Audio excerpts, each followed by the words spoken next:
बोरगावमध्ये कंपनीच्या दूषित पाण्याचा कहर आहे। साताऱ्यातली ही घटना आहे। शेतकरी नागरिकांच्या आरोग्याचा प्रश्न ऐरणीवर आहे। कंपनी स्थलांतरित करा अन्यथा उपोषण करू असा इशारा आरपीआयचा प्रशासनाला आहे।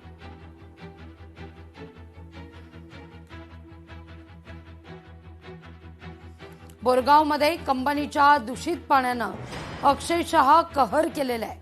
त्यामुळे शेतकरी आणि नागरिक विवंचनात सापडताना दिसतोय। दूषित पाणी परिसरात सोडलं जात आहे।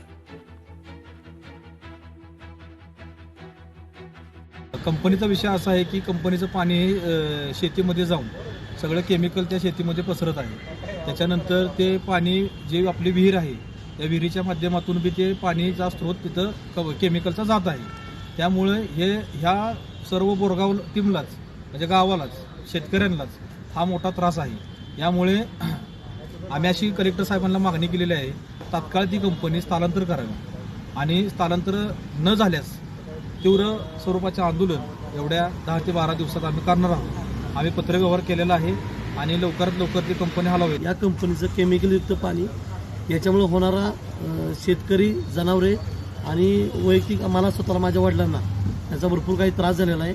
आज माझे वडील प्रतिभा हॉस्पिटल येथे शेवटची घटका मोजत आहे आणि या सगळ्याचा मी 2.5 ते 3 महिन्याला पाठपुरावा करत असून सुद्धा मला काही न्याय मिळाला नाही।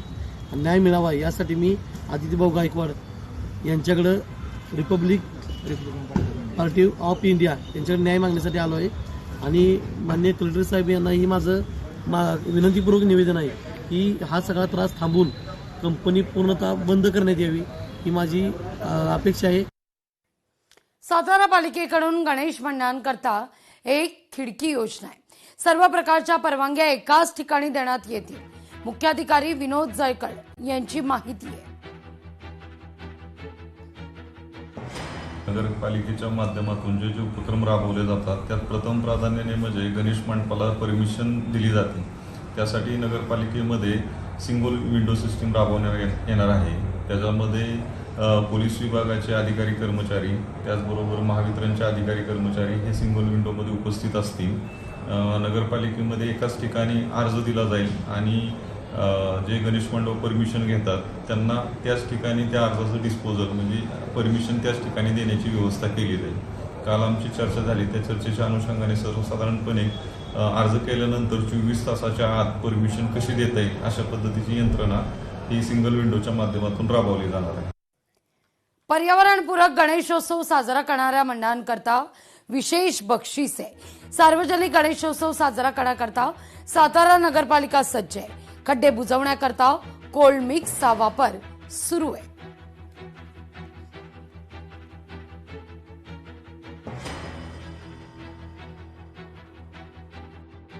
आम्ही जे सर्व मंडळांना किंवा कार्यकर्त्यांना त्रास होतो परमिशन्सच्या ह्याच्या काल कलेक्टर साहेबांबरोबर जी मीटिंग झाली त्याप्रमाणे आम्ही एक खिडकी योजना एका ठिकाणी सगळ्या परमिशन्स मिळतील याचं सुद्धा नियोजन केलेलं आहे। आजच्याच पेपरला जर पाहिलं तर तुम्ही ऑनलाईनची माय ॲप जे आलंय त्या ॲपमध्ये तुम्ही फॉर्म भरून ऑनलाईन परमिशन घेऊ शकता।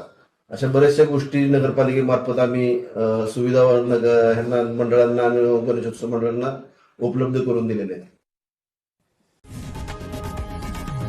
लोकशाही मराठी ऐका, पहा, जागरूक रहा।